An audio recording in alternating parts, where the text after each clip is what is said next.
नमस्कार दोस्तों, हमारे इस YouTube चैनल YT स्टडी 2.0 पर आपका एक बार फिर से स्वागत है। दोस्तों, यह वीडियो भारत के राष्ट्रपति का मास्टर वीडियो है और यह वीडियो हमने आगामी परीक्षाओं को ध्यान में रखते हुए तैयार किया है। दोस्तों, अगर अभी तक भी आपने हमारे चैनल को सब्सक्राइब नहीं किया है तो पहले चैनल को सब्सक्राइब करें और अपने दोस्तों के साथ शेयर करना ना भूलें। इसके अलावा चैनल पर बने बेल आइकन को प्रेस कर लें जिससे कि आपको आने वाले वीडियोज़ का नोटिफिकेशन प्राप्त हो सके। आइए बिना देर किए शुरू करते हैं आज का वीडियो और देखते हैं भारत के राष्ट्रपति के संदर्भ में सभी महत्वपूर्ण तथ्यों को। भारतीय संविधान के भाग 5 में संघीय कार्यपालिका का उल्लेख किया गया है और इसी के अंतर्गत अनुच्छेद 52 से 62 तक में राष्ट्रपति के पद का उल्लेख किया गया है। आपको बता दें, भारत में राष्ट्रपति का पद सर्वाधिक सम्मान, गरिमा तथा प्रतिष्ठा का प्रतीक है। केंद्रीय कार्यपालिका की समस्त शक्तियां उसमें निहित होती हैं, जिनका प्रयोग वह स्वयं या अपने अधीनस्थ अधिकारियों के माध्यम से करता है। आपको बता दें, राष्ट्रपति की सहायता के लिए भारतीय संविधान के अनुच्छेद 74 में मंत्री परिषद के गठन का प्रावधान किया गया है। भारत सरकार के कार्यपालिका संबंधी समस्त कार्य उसी के नाम से संचालित किए जाते हैं और वही भारत का प्रथम नागरिक कहलाता है। आपको बता दें, भारत के राष्ट्रपति की स्थिति ब्रिटेन के सम्राट के समान है, लेकिन ब्रिटिश सम्राट का पद वंशानुगत होता है जबकि भारत के राष्ट्रपति का चुनाव होता है। भारतीय संविधान के अनुच्छेद 53 में कहा गया है कि संघ की कार्यपालिका की समस्त शक्तियां राष्ट्रपति में निहित होंगी, इसलिए राष्ट्रपति को संघीय कार्यपालिका का संवैधानिक प्रमुख माना जाता है। लेकिन यहाँ यह भी बता दें कि कार्यपालिका की वास्तविक शक्तियाँ प्रधानमंत्री में निहित होती हैं। आइए अब जानते हैं राष्ट्रपति का निर्वाचन कैसे होता है। भारतीय संविधान के अनुच्छेद 54 में राष्ट्रपति के निर्वाचन की प्रक्रिया का उल्लेख किया गया है। राष्ट्रपति का निर्वाचन अप्रत्यक्ष रूप से किया जाता है। भारत के ऐसे नागरिक जो राष्ट्रपति पद के लिए उम्मीदवारी प्रस्तुत करते हैं, उन्हें कम से कम 50 प्रस्तावकों एवं 50 मतदाताओं द्वारा समर्थित होना चाहिए। ऐसे सदस्य जो राष्ट्रपति के निर्वाचन में भाग लेते हैं, उन्हें राष्ट्रपति का निर्वाचक मंडल या इलेक्टोरल कॉलेज कहा जाता है, जिसमें लोकसभा व राज्यसभा के निर्वाचित सदस्य, राज्य विधानसभाओं के निर्वाचित सदस्य एवं दिल्ली, जम्मू कश्मीर तथा पौंडीचेरी विधानसभाओं के निर्वाचित सदस्य भाग लेते हैं। आपको बता दें, वर्तमान समय में केवल 3 केंद्र शासित प्रदेशों दिल्ली, जम्मू कश्मीर तथा पौंडीचेरी में ही विधानसभा को गठित किया गया है। आइए अब जानते हैं राष्ट्रपति के निर्वाचन की प्रक्रिया को। राष्ट्रपति के निर्वाचन की प्रक्रिया का उल्लेख भारतीय संविधान के अनुच्छेद 55 में किया गया है। राष्ट्रपति का चुनाव अनुपातिक प्रतिनिधित्व पद्धति के आधार पर एकल संक्रमणीय मत पद्धति के अनुसार होता है, अर्थात निर्वाचक गण के कुल मतों की संख्या देश के कुल मतदाताओं की संख्या के बराबर होनी चाहिए। आइए अब जानते हैं कि किसी राज्य के किसी विधायक के मत का मूल्य कैसे ज्ञात किया जाता है। इसके लिए हम निम्न सूत्र का प्रयोग करते हैं। विधायक के मत का मूल्य बराबर राज्य की कुल जनसंख्या बट्टे निर्वाचित विधायकों की संख्या इंटू 1/1000। इसका प्रयोग करके हम किसी भी राज्य के विधायक के मत का मूल्य ज्ञात कर सकते हैं। आपको बता दें, 2017 के राष्ट्रपति चुनावों में यूपी के एक विधायक के मत का मूल्य सर्वाधिक 208 था, जबकि सिक्किम के एक विधायक के मत का मूल्य सबसे कम यानी 7 था। आइए अब जानते हैं कि एक सांसद के वोट का मत मूल्य कैसे ज्ञात करते हैं। एक सांसद के वोट का मत मूल्य जानने के लिए हम राज्य के कुल वोटों को संसद के कुल सदस्यों की संख्या से भाग देकर प्राप्त कर सकते हैं। इसके आधार पर 2017 के राष्ट्रपति चुनावों में एक सांसद के मत का मूल्य 708 था। इसका मतलब है कि यदि एक सांसद वोट करेगा तो उसे 708 माना जाएगा। आपको बता दें, राष्ट्रपति चुनाव 2017 में लोकसभा और राज्यसभा के कुल 776 सांसदों के अलावा सभी राज्यों एवं केंद्र शासित प्रदेशों, जिसमें दिल्ली एवं पुडुचेरी शामिल थे, की विधानसभाओं के 4120 विधायकों ने वोट डाले थे। आपको बता दें, यह निर्वाचक मंडल 1971 की जनगणना पर आधारित है और वर्तमान समय में 4896 लोग मिलकर नए राष्ट्रपति का चुनाव करते हैं। 2017 के राष्ट्रपति चुनावों की प्रक्रिया के मुताबिक इन वोटों की कुल कीमत 10,98,000 थी। यहाँ यह भी ध्यान देना अनिवार्य है कि किसी भी व्यक्ति को राष्ट्रपति निर्वाचित होने के लिए मतों का एक निश्चित भाग प्राप्त करना अनिवार्य है। यह भाग कुल वैध मतों के आधे मतों से एक अधिक होता है। इसका आशय यह है कि यदि कोई उम्मीदवार 50% से अधिक मत प्राप्त नहीं करता, तब तक किसी भी व्यक्ति को राष्ट्रपति नहीं चुना जा सकता। ऐसी स्थिति उत्पन्न होने पर मतगणना पुनः कराई जाएगी और जिस भी व्यक्ति को सबसे कम मत प्राप्त हुए हैं उसके मतों को अन्य उम्मीदवारों में बराबर बराबर बांट दिया जाएगा और यह प्रक्रिया तब तक चलती रहेगी जब तक कि किसी एक व्यक्ति को 50% से अधिक मत प्राप्त नहीं हो जाते। संविधान के अनुच्छेद 71 में कहा गया है कि राष्ट्रपति चुनाव में किसी भी प्रकार के विवाद की स्थिति में उच्चतम न्यायालय यानी सुप्रीम कोर्ट का निर्णय अंतिम एवं सर्वमान्य होगा। आइए अब जानते हैं राष्ट्रपति के कार्यकाल के संदर्भ में। राष्ट्रपति के कार्यकाल का उल्लेख संविधान के भाग 5 में अनुच्छेद 56 में किया गया है। इसके अनुसार राष्ट्रपति का कार्यकाल सामान्यतः 5 वर्ष का होता है, परंतु वह तब तक अपने पद पर बना रहेगा जब तक कि अगला राष्ट्रपति निर्वाचित होकर पद को ग्रहण न कर ले। इससे पूर्व वह स्वेच्छा से त्यागपत्र देकर अपना पद छोड़ सकता है। संविधान के अनुच्छेद 57 में कहा गया है कि एक व्यक्ति जो पहले ही राष्ट्रपति निर्वाचित हो चुका है वह पुनः निर्वाचित होने के लिए पात्र होगा। अर्थात भारत में राष्ट्रपति पद के लिए कोई सीमा निर्धारित नहीं की गई है। भारत का कोई भी व्यक्ति कितनी ही बार राष्ट्रपति के पद पर निर्वाचित हो सकता है। आइए अब जानते हैं राष्ट्रपति पद के लिए योग्यताओं को। संविधान के अनुच्छेद 58 में राष्ट्रपति पद के लिए कुछ योग्यताएं निर्धारित की गई हैं जो निम्नलिखित हैं। पहली, वह भारत का नागरिक हो। दूसरी, उसकी आयु कम से कम 35 वर्ष हो और तीसरी, वह लोकसभा का सदस्य निर्वाचित होने की योग्यता रखता हो। भारतीय संविधान के अनुच्छेद 59 में राष्ट्रपति पद के लिए कुछ शर्तें निर्धारित की गई हैं जो निम्नलिखित हैं। पहली शर्त, वह भारतीय राज्य सरकार के अधीन किसी लाभ के पद पर आसीन नहीं होना चाहिए। दूसरी, वह किसी भी विधानमंडल या संसद का सदस्य नहीं होना चाहिए। और तीसरी, राष्ट्रपति की उपलब्धियां और भत्ते उसकी पदावधि के समय कम नहीं किए जा सकते। आइए अब जानते हैं राष्ट्रपति की शपथ के बारे में। राष्ट्रपति द्वारा ली जाने वाली शपथ का उल्लेख भारतीय संविधान के अनुच्छेद 60 में किया गया है। भारत का राष्ट्रपति भारत के सर्वोच्च न्यायालय के मुख्य न्यायाधीश के समक्ष शपथ ग्रहण करता है। आपको बता दें कि सबसे महत्वपूर्ण तथ्य यह है कि राष्ट्रपति को केवल एक प्रकार से हटाया जा सकता है और वह है महाभियोग की प्रक्रिया। भारतीय संविधान के अनुच्छेद 61 में राष्ट्रपति पर महाभियोग की प्रक्रिया का उल्लेख किया गया है, लेकिन राष्ट्रपति पर महाअभियोग केवल संविधान का अतिक्रमण करने पर ही लाया जा सकता है। यह प्रक्रिया भारतीय संविधान में अमेरिकी संविधान से शामिल की गई है।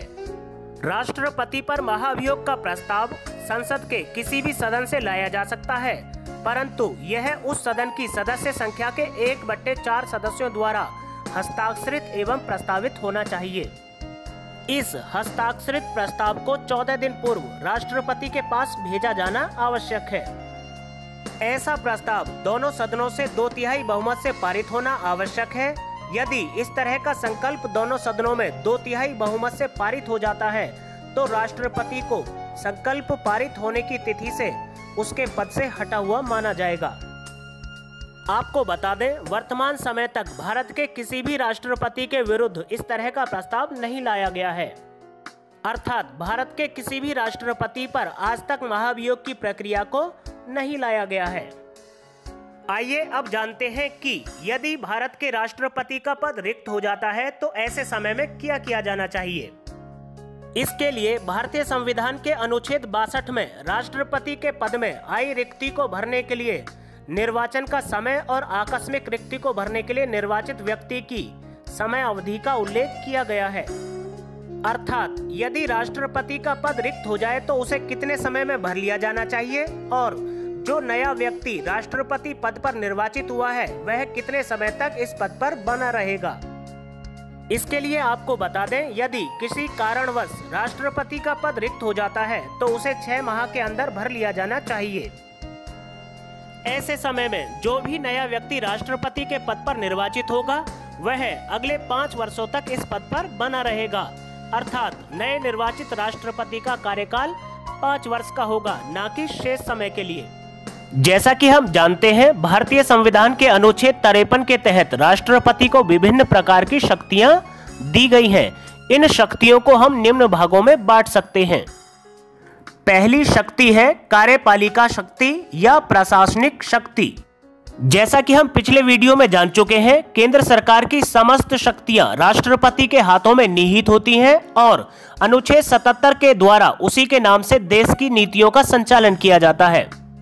भारत के राष्ट्रपति को विशिष्ट पदों पर नियुक्ति करने का अधिकार है, जिसके तहत वह प्रधानमंत्री एवं अन्य मंत्रीगण, सर्वोच्च न्यायालय एवं उच्च न्यायालय के मुख्य न्यायाधीशों, नियंत्रक एवं महालेखा परीक्षक, निर्वाचन आयुक्त, वित्त आयोग, राष्ट्रीय मानवाधिकार आयोग, राष्ट्रीय महिला आयोग, राज्यपालों, संघ लोक सेवा आयोग के अध्यक्षों एवं अन्य सदस्यों की नियुक्ति करता है। इसी के तहत वह विदेशी राजनयिकों का आमंत्रण पत्र स्वीकार करता है तथा राजदूतों को नियुक्ति पत्र जारी करता है। आइए अब देखते हैं दूसरे प्रकार की शक्तियां, जिन्हें विधायी शक्तियां कहा जाता है। जैसा कि हम जानते हैं, राष्ट्रपति संसद का अभिन्न अंग होता है और उसके हस्ताक्षर के बिना कोई भी कानून नहीं बन सकता।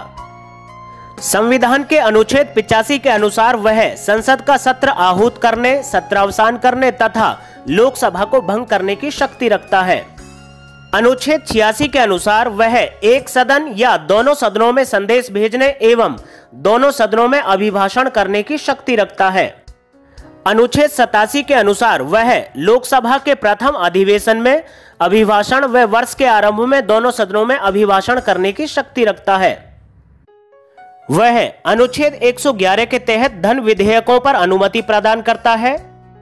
आपको बता दें, भारत का राष्ट्रपति अनुच्छेद 112 के अनुसार वार्षिक वित्तीय विवरण को संसद के समक्ष प्रस्तुत करता है, जिसे आमतौर पर हम भारत का बजट भी कहते हैं।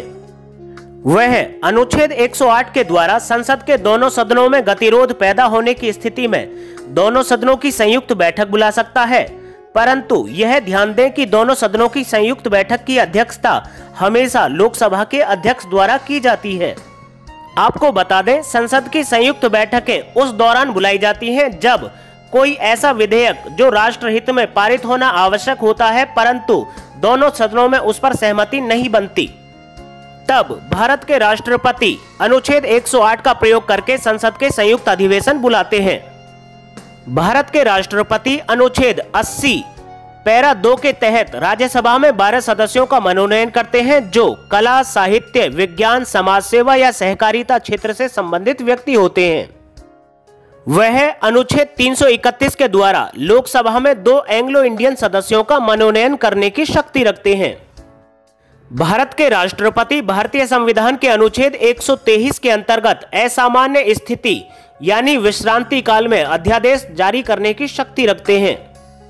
आपको बता दें, विश्रांति काल वह समय है जब संसद की बैठकें ना चल रही हों।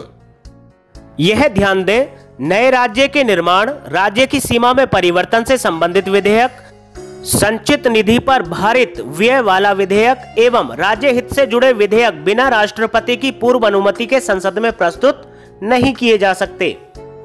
ऐसे विधेयकों को संसद में लाने से पूर्व राष्ट्रपति की अनुमति अनिवार्य है।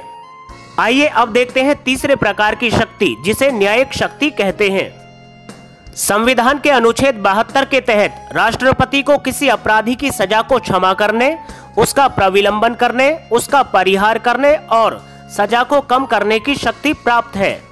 आपको बता दें कि भारत के राष्ट्रपति को किसी के मृत्यु दंड को भी माफ करने का अधिकार प्राप्त है।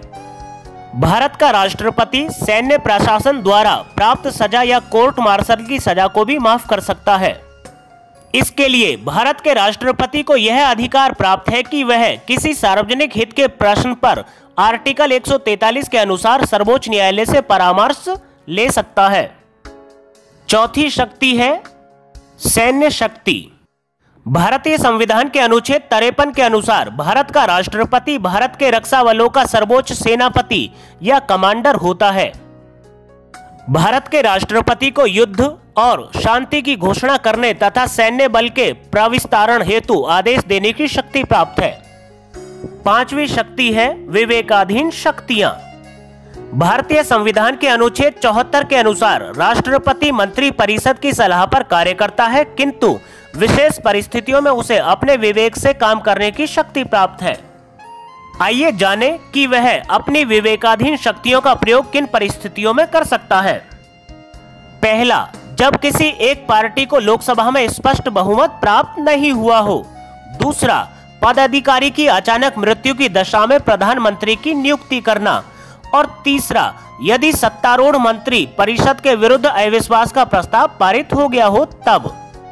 अर्थात जब किसी पार्टी को लोकसभा में स्पष्ट बहुमत प्राप्त नहीं हुआ हो तो वह किसी भी पार्टी के नेता को प्रधानमंत्री बनने के लिए आमंत्रित कर सकता है। आइए अब देखते हैं अगली और सबसे महत्वपूर्ण शक्ति, जिसे आपातकालीन शक्तियां कहा जाता है।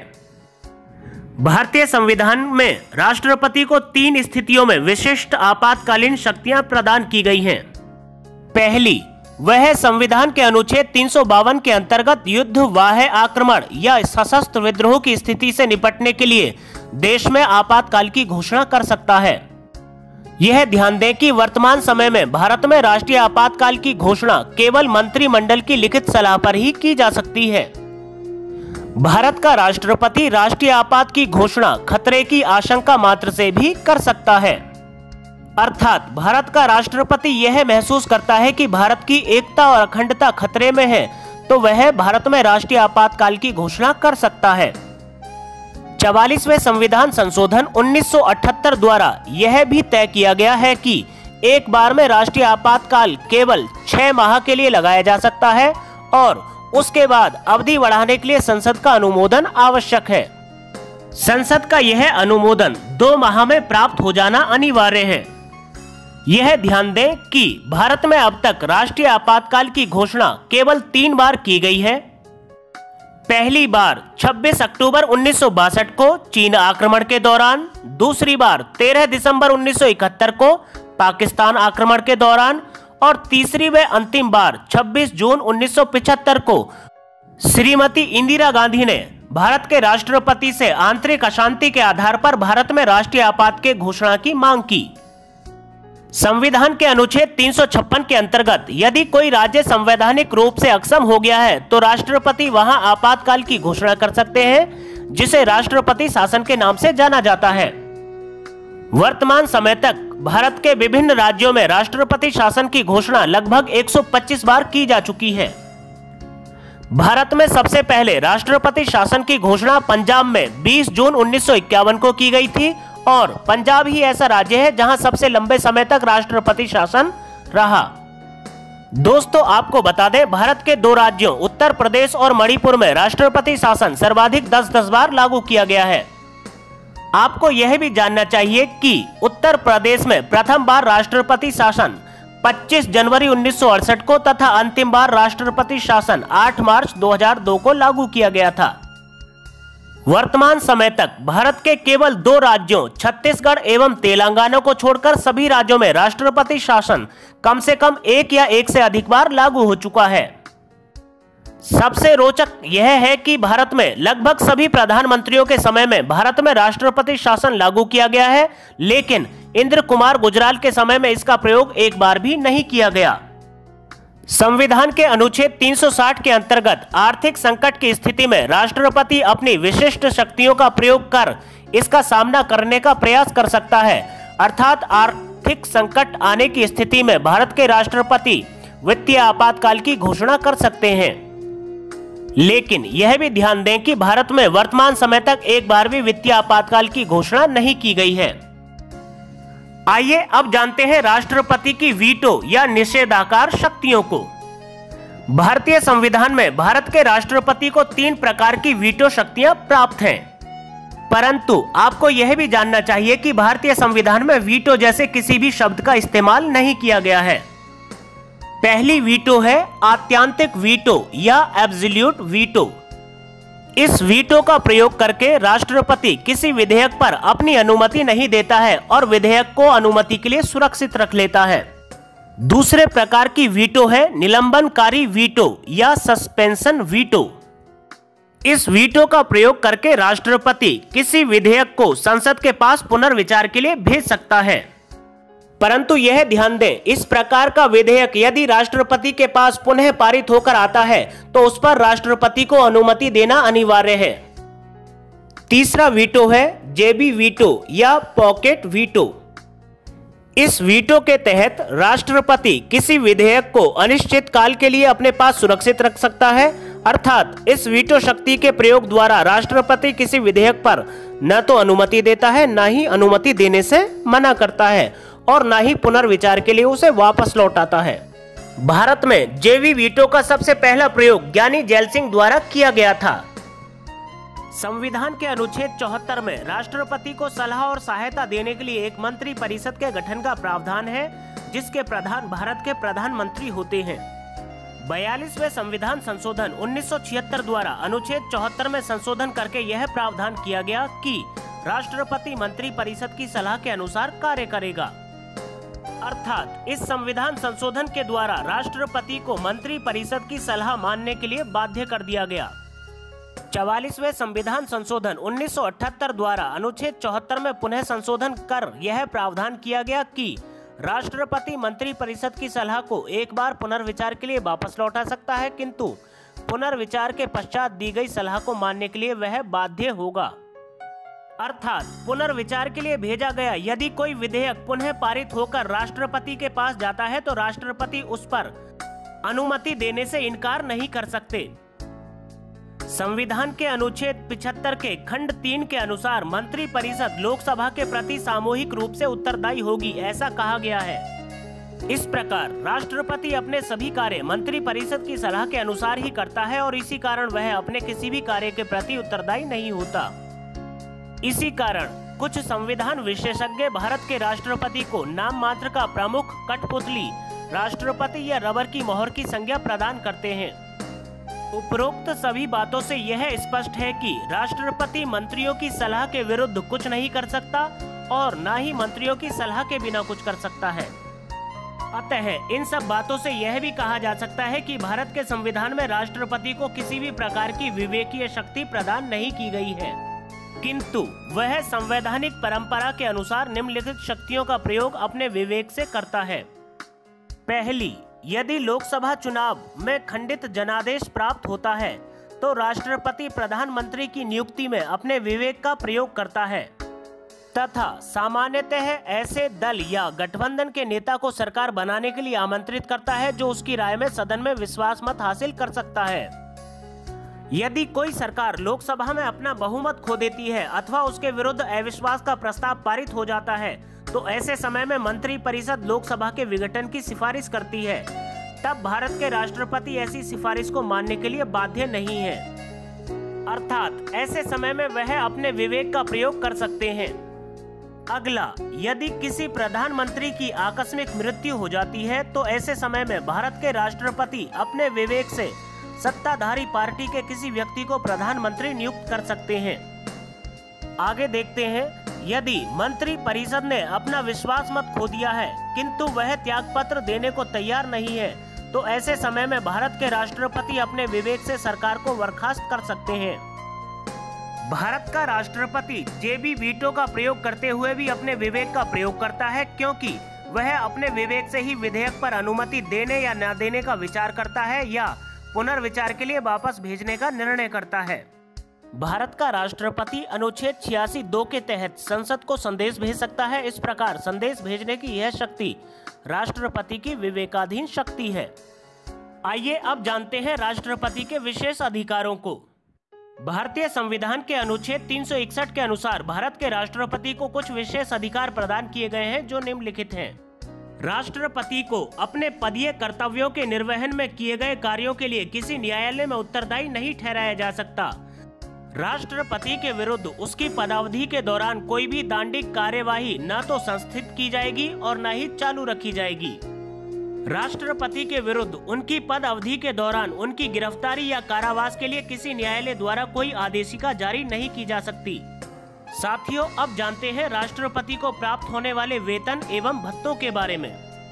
2017 तक भारत के राष्ट्रपति को केवल 1.5 लाख रुपए मासिक वेतन प्राप्त होता था, लेकिन 2017 में इसे बढ़ाकर 5 लाख रुपए प्रति माह किया गया।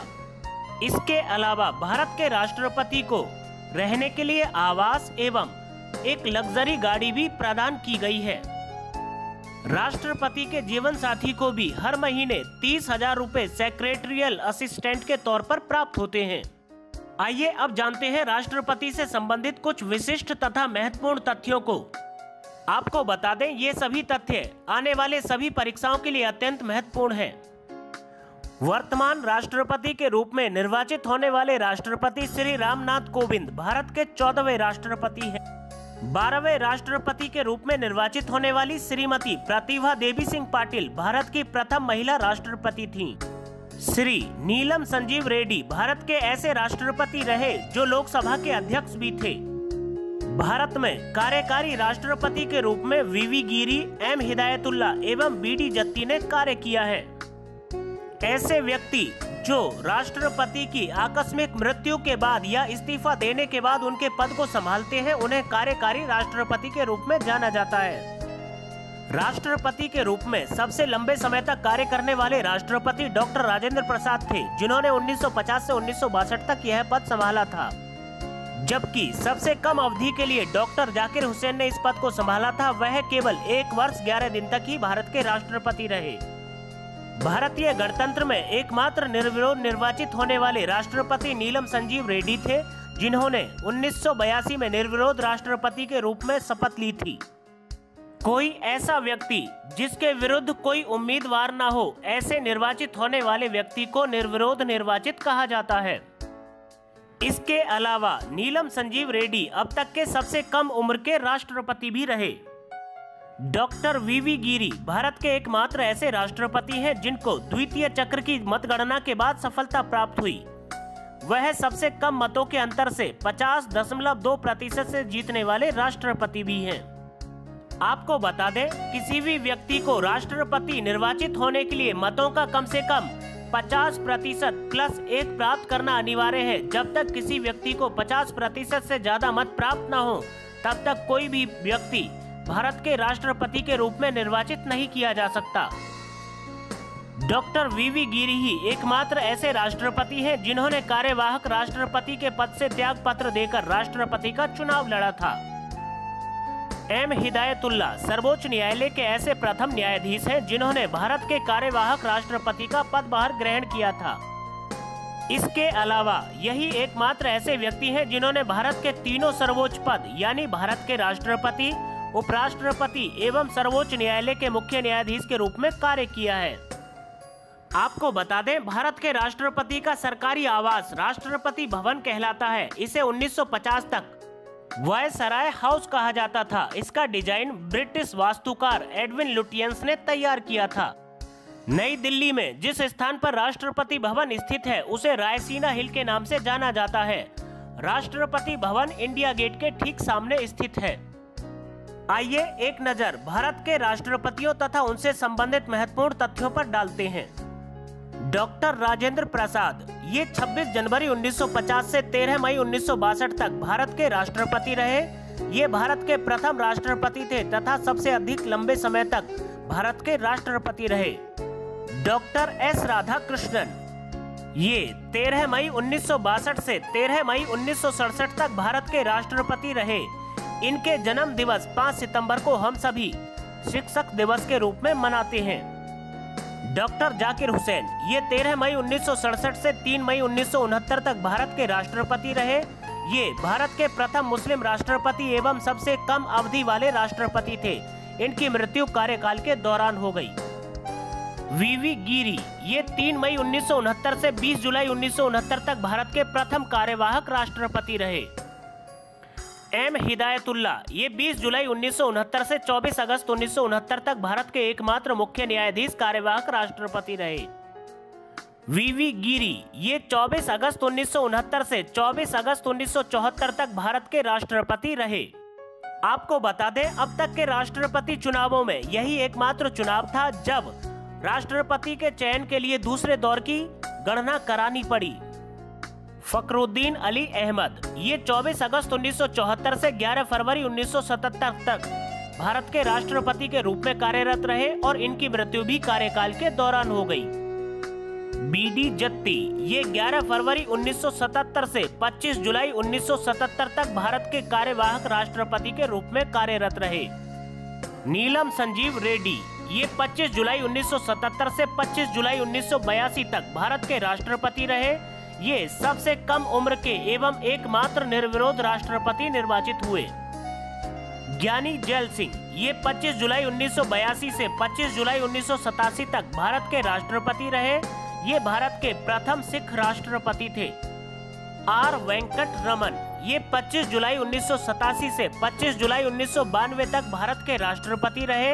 ये सर्वाधिक उम्र के राष्ट्रपति निर्वाचित हुए। डॉक्टर शंकर दयाल शर्मा ये 25 जुलाई 1992 से 25 जुलाई 1997 तक भारत के राष्ट्रपति के रूप में कार्यरत रहे। डॉक्टर के आर नारायणन ये जुलाई 1997 से जुलाई 2002 तक भारत के राष्ट्रपति के रूप में कार्यरत रहे। डॉक्टर APJ अब्दुल कलाम ये जुलाई 2002 से जुलाई 2007 तक भारत के राष्ट्रपति रहे। ये राष्ट्रपति बनने वाले प्रथम वैज्ञानिक भी थे। आपको बता दें, डॉक्टर APJ अब्दुल कलाम भारत के सबसे अधिक मत प्राप्त करने वाले राष्ट्रपति भी थे। श्रीमती प्रतिभा देवी सिंह पाटिल ये जुलाई 2007 से 25 जुलाई 2012 तक भारत की प्रथम महिला राष्ट्रपति के रूप में कार्यरत रहीं। डॉक्टर प्रणब मुखर्जी ये 25 जुलाई 2012 से 25 जुलाई 2017 तक भारत के राष्ट्रपति रहे और इन्हीं के कार्यकाल में संपूर्ण देश में GST लागू हुआ। डॉक्टर रामनाथ कोविंद ये 25 जुलाई 2017 से वर्तमान तक भारत के राष्ट्रपति हैं। साथियों, आपको बता दें, रामनाथ कोविंद व्यक्तिगत रूप से भारत के 17वें राष्ट्रपति हैं तथा ये क्रम अनुसार भारत के 14वें राष्ट्रपति हैं। दोस्तों, आज की वीडियो के लिए इतना ही। वीडियो कैसा लगा आप हमें कमेंट बॉक्स में लिखकर बता सकते हैं। इसके अलावा अगर वीडियो पसंद आया हो तो प्लीज़ चैनल को सब्सक्राइब कर लें और अपने दोस्तों के साथ शेयर करना ना भूलें। फिर मिलते हैं एक नए वीडियो में नए टॉपिक के साथ। तब तक आप अपना ख्याल रखिए और स्वस्थ रहिए। Thank you so much.